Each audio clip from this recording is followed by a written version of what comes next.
عبداللہ ابن مسعود فرماتے ہیں کہ نبی اکرم صلی اللہ علیہ وسلم نے مجھ سے فرمایا اس حال میں کہ آپ صلی اللہ علیہ وسلم وہو علی المنبر پر تشریف فرما تھے، کیا فرمایا؟ اقرأ علیہ، عبداللہ ابن مسعود ذرا قرآن پڑھو۔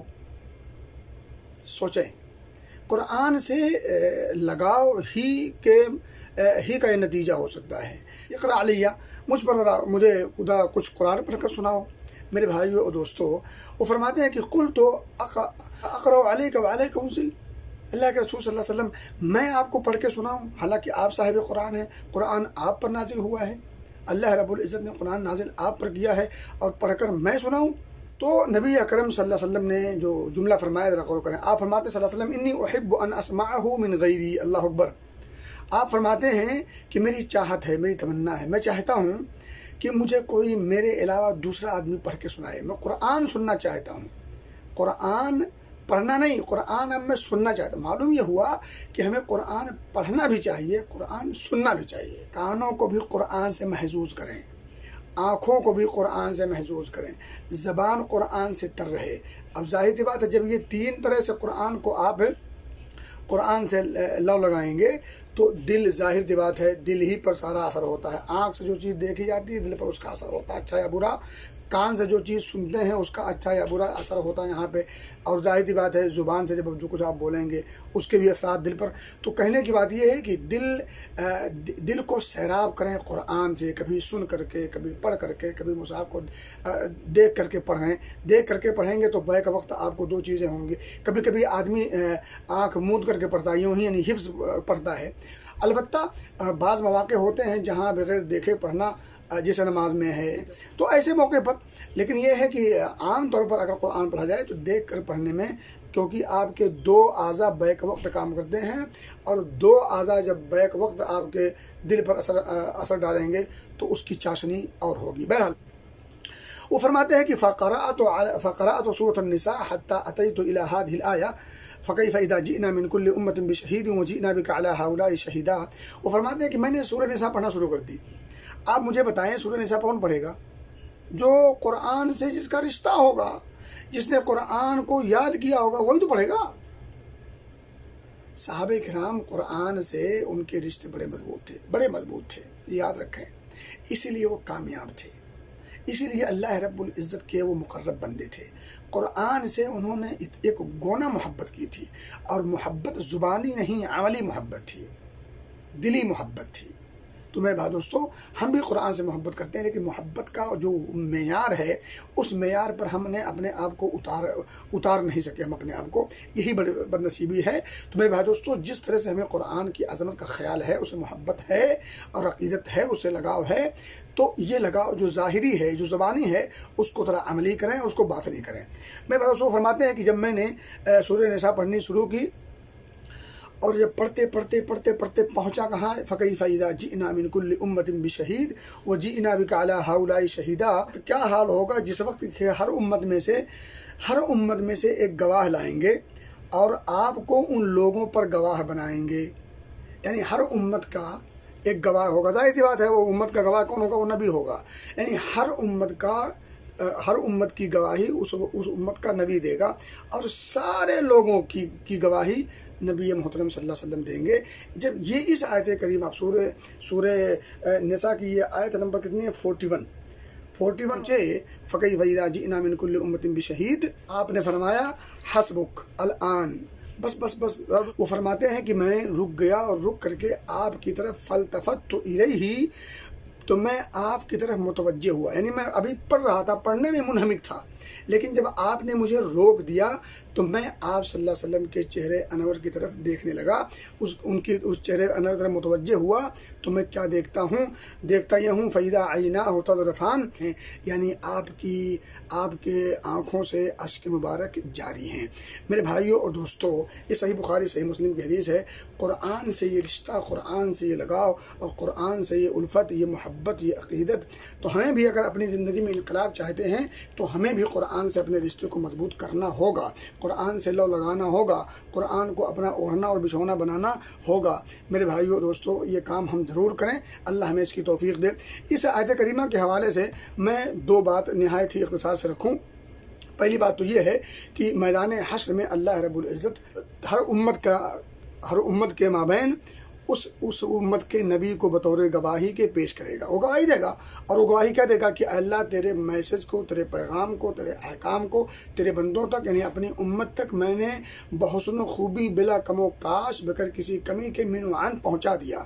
ان میں سے کچھ لوگ وہ ہیں جنہوں نے اس پیغام کو مانا اور عمل پیرا ہوئے اور اپنے آپ کو مومن کہلوائے، اور اس میں سے کچھ ایسے ہیں بدبخت بدقسمت جنہوں نے اس پیغام کو ماننا تو دور بلکہ ٹھکرا دیا، تکذیب کی، انکار کیا، اور نتیجہ یہ ہے کہ وہ تیرے غضب کا شکار ہوئے۔ میرے بھائی دوستو، تو وہ ان لوگوں میں سے وہ لوگ جو بدبخت قسم کے ہوں گے جنہوں نے انکار کیا ہوگا، وہ یہاں بھی انکار کر دیں گے، نہیں مانیں گے، وہ وہاں بھی جھوٹ بول جائیں گے۔ مکار لوگ مکاری وہاں بھی کرنے کی کوشش کریں گے، پھر اللہ رب العزت نبی محترم صلی اللہ علیہ وسلم کو بطور گواہ وہاں پیش کرے گا ہر امت پر۔ اور میں بتا دوں آپ کو، پھر اللہ رب العزت ان کی گواہی کو مانتے ہوئے خلاصہ گواہی کو مانتے ہوئے جو لوگ مومن ہوں گے، اچھے ہوں گے، ظاہر سی بات ہے ان کو جزا اور باقی کو سزا کا حکم اور پروانہ مل جائے گا۔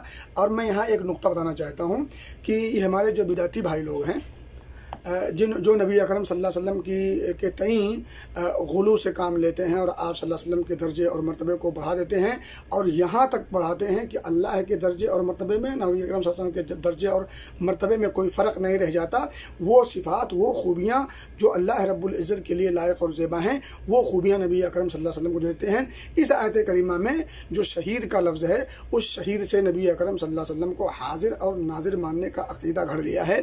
اور میں بتا دوں آپ کو، کہتے ہیں کہ شہید گواہ کے معنی میں، اور گواہی تو وہی دے گا جو حاضر ہو، تو اس کا مطلب یہ ہے کہ نبی اکرم صلی اللہ علیہ وسلم پہلے بھی حاضر تھے، اب بھی حاضر ہیں، پہلے بھی سب کچھ دیکھ رہے تھے، اب بھی سب کچھ دیکھ رہے ہیں۔ یہ کفریہ اور شرکیہ عقیدہ ہے، پہلے یاد رکھیے یہ نقطہ، یہ کفریہ اور شرکیہ عقیدہ ہے، کیونکہ اللہ رب العزت ہی ہر چیز کو دیکھنے والا ہے اور ہر جگہ حاضر و ناظر ہے، وہ اپنی شان کے حساب سے۔ یہ خوبی، یہ صفت اللہ کے علاوہ کسی اور کی نہیں ہے۔ اگر یہ خوبی، یہ صفت کسی اور کو دی گئی تو یہ اللہ کے ساتھ شرک ہوگا، اور اس عقیدے کے ساتھ اگر کسی کا انتقال اور وفات ہو جائے اور توبہ تائب ہوئے بغیر اگر وہ مر جائے تو یقین جانیں ایسے لوگوں کا ٹھکانہ سوائے جہنم کا کچھ نہیں ہو سکتا۔ یہ قرآن کا دو ٹوک فیصلہ ہے۔ تو میں بتا رہا تھا یہ کہ وہ شہید کے معنی سے نتیجہ اخذ کرتے ہیں کہ گواہی تو وہ دے گا جو حاضر ہو، اور انہیں پتہ ہونا چاہیے کہ علم یقینی کی بنیاد پر گواہی دی جاتی ہے، علم یقینی کی بنیاد پر، اور قرآن سے بڑا علم یقینی اور کوئی سورس ہو سکتا ہے؟ قرآن سے بڑا سورس کوئی ہو سکتا ہے علم یقینی کے جو فائدہ تھے؟ علم یقینی کے فائدے کے لیے قرآن سے بڑا کوئی سورس، قرآن سے بڑا کوئی ذریعہ ہو ہی نہیں سکتا۔ ومن اصدق من اللہ قیلا ومن اصدق من اللہ حدیثا، اللہ رب العزت سے بڑا سچا اور اس سے اچھی اور سچی بات کس کی ہو سکتی ہے؟ اللہ رب العزت کا یہ کلام ہو اور اللہ رب العزت کی گفتگو ہو اور اس کا کلام اور اس کا میسج ہو، اور اس میں نبی اکرم صلی اللہ علیہ وسلم کو بطور گواہی اس قرآن کی تعلیمات کی بنیاد پر پیش کی ہو۔ وحی جو اللہ رب العزت نے آپ پر نازل کیا ہے، جو وحی نازل کی ہے، اس وحی کی بنیاد پر اگر آپ تمام امتوں کی گواہی دیں تو یہ علم یقینی کی بنیاد پر آپ نے گواہی دی ہے۔ اس کا مطلب یہ ہرگز نہیں کہ آپ وہاں موجود اور حاضر تھے۔ قرآن پڑھیں گے تو آپ کے عقیدے سمجھ میں آئیں گے، عقیدے کی اصلاح ہوگی اور آپ کے اعمال اور اخلاق میں بہتری پیدا ہوگی۔ جب تک قرآن سے رشتہ مضبوط نہیں ہوگا، نہ عقیدے کی اصلاح ہوگی، نہ اعمال کی اصلاح ہوگی، نہ اخلاق سنوریں گے۔ جب یہ سنوریں گے نہیں تو میرے بھائی دوستو، آخرت اور اللہ رب العزت کی رضا کیسے حاصل ہو سکتی ہے؟ آخرت کے سنوارنے کے لیے ضروری ہے کہ قرآن کو پڑھا جائے اور قرآن سے اپنے سینوں کو منور کیا جائے، اور پھر اس کی تعلیمات کو اپنے آپ میں اتار کر کے اپنے جامہ پہنا دیا جائے۔ میرے دوستو، اس کے بغیر کامیابی و کامرانی ناممکن سی بات ہے۔ تو میں یہ کہہ رہا تھا کہ اس آیت کریمہ سے دو چیزیں آپ نے جان لی۔ ایک تو یہ ہے کہ اللہ کے رسول صلی اللہ علیہ وسلم پوری امت کی گواہی دیں گے حشر کے میدان میں، اور ہر امت کا نبی اپنی امت کی گواہی دے گا، اور آپ صلی اللہ علیہ وسلم کی گواہی کی بنیاد پر پھر فیصلے شروع ہو جائیں گے۔ اور یاد رکھیں، نبی اکرم صلی اللہ علیہ وسلم کی آنکھیں اشکبار ہو گئی تھی۔ کیوں اشکبار ہو گئی تھی؟ دو نقطہ جو ہے مفسرین نے لکھا ہے۔ ایک تو یہ ہے کہ شکر میں، کہ اللہ رب العزت نے اتنی بڑی فضیلت بخشی ہے کہ سارے انبیاء اور سارے انبیاء کی قومیں اور ان کی امتیں، ان تمام کی گواہی کے لیے اللہ نے مجھے منتخب کیا ہے۔ تو اس فضیلت کے حصول پر، اس فضیلت کے حصول کی خوشی میں، اور پھر اس نعمت کے حصول کی شکر گزاری کے طور پر نبی اکرم صلی اللہ علیہ وسلم کی آنکھیں اشکبار ہو گئیں۔ معلوم یہ ہوا کہ اللہ رب العزت کی نعمتیں یہ تقاضا کرتی ہیں کہ شکر ادا کیا جائے۔ اسی طرح سے اب میں اختصار سے دوسری حدیث پڑھ دوں۔ حضرت انس فرماتے ہیں، کہتے ہیں کہ قال رسول اللہ صلی اللہ علیہ وسلم لابی بن کعب رضی اللہ تعالی عنہ، کہ نبی اکرم صلی اللہ علیہ وسلم نے ایک دفعہ ابی ابن کعب رضی اللہ تعالی عنہ سے فرمایا، وہاں عبداللہ ابن مسعود سے فرمایا تھا، یہاں ابی ابن کعب سے فرمایا ہے، وہ بھی بخاری مسلم کی حدیث ہے، یہ بھی بخاری مسلم کی حدیث ہے۔ وہاں نبی اکرم صلی اللہ علیہ وسلم نے عبداللہ ابن مسعود سے سننے کی پیشکش کی تھی، یہاں اللہ کے رسول صلی اللہ علیہ وسلم نے ابی ابن کعب کو سنانے کی پیشکش کی ہے۔ قرآن دوسروں سے سننا بھی چاہیے، دوسروں کو سنانا بھی چاہیے۔ فرماتے ہیں کہ نبی اکرم صلی اللہ علیہ وسلم نے ابی ابن کعب سے فرمایا کہ ان اللہ امرنی ان اقرأ علیک القرآن، اللہ رب العزت نے مجھے حکم دیا ہے کہ میں تجھے قرآن سناؤں۔ اللہ اکبر، کیا شان ہے ابی ابن کعب کی۔ اور ابی ابن کعب بڑے مشہور اور معروف صحابی، مفسر قرآن کا علم انہیں اتنا زیادہ تھا کہ عمر بن خطاب رضی اللہ تعالی عنہ ان سے مسئلے دریافت کیا کرتے تھے۔ سوچیں، اور عمر رضی اللہ تعالی عنہ کے علم کا کیا کہنا۔ نبی اکرم صلی اللہ علیہ وسلم فرماتے ہیں کہ میں ایک بار دودھ پی رہا ہوں، اور دودھ پینے کے بعد جو بچ گیا ہے میں نے عمر کو دے دیا ہے، اور اس خواب کی تعبیر کیا تھی؟ علم مراد تھا۔ ابی ابن کعب رضی اللہ تعالی عنہ کو نبی اکرم صلی اللہ علیہ وسلم نے مخاطب کیا اور کہا، ابی ابن کعب، اللہ نے مجھے حکم دیا ہے، ان اللہ امرنی، اللہ نے مجھے حکم دیا ہے، ان اقرأ علیک، کہ میں تمہیں قرآن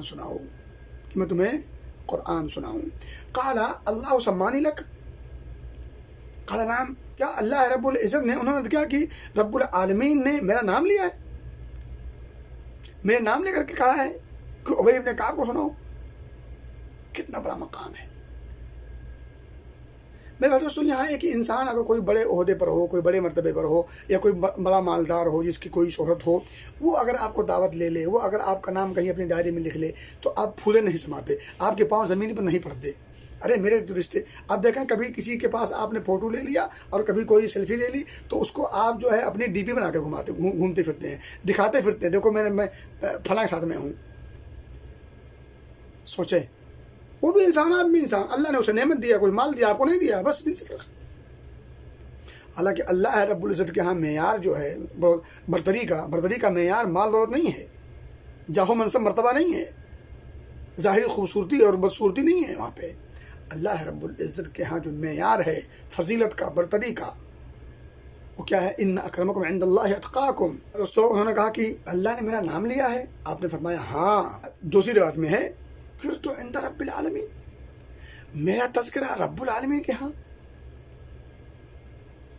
میرا ذکر رب العالمین کے ہاں۔ قال نعم، کہا ہاں۔ فذرفت عیناہ، تو ان خوشی کے مارے رو پڑے، خوشی کے آنسو، تشکر کے آنسو، فرحت و انبساط کے آنسو۔ دوسری روایت میں ہے کہ ان اللہ امرنی ان اقرأ علیک لم یکن الذین کفروا، دوسری روایت میں ہے کہ اللہ رب العزت نے مجھے حکم دیا ہے کہ میں تمہیں لم یکن الذین کفروا، پورے بیانہ ہے، میں وہ پڑھ کے سناؤں۔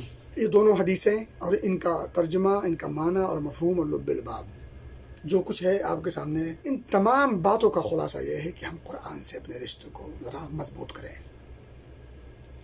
ہم اس مچھلی کے مانند ہو جائیں جو مچھلی پانی کے بغیر نہیں رہ پاتی۔ ہم اپنی زندگی میں قرآن سے ایسا لگاؤ رکھیں، ایسا رشتہ اس سے کر لیں کہ اس کے بغیر ہمیں نیند نہ آئے، ہمیں چین نہ آئے، ہمارا کھانا ہضم نہ ہو، بے چینی اور اضطراب اور ہیجانی کی کیفیت پیدا ہو جائے۔ جب تک قرآن سے کچھ پڑھ نہ لیں، کچھ سمجھ نہ لیں، اس کے مطابق اپنی عملی زندگیاں گزارنے کی کوشش نہ کر لیں، تب تک چین بےقل رہیں۔ اس حد تک قرآن سے محبت اور لگاؤ پیدا کرنے کی ہمیں کوشش کرنی چاہیے اور ضرورت بھی ہے۔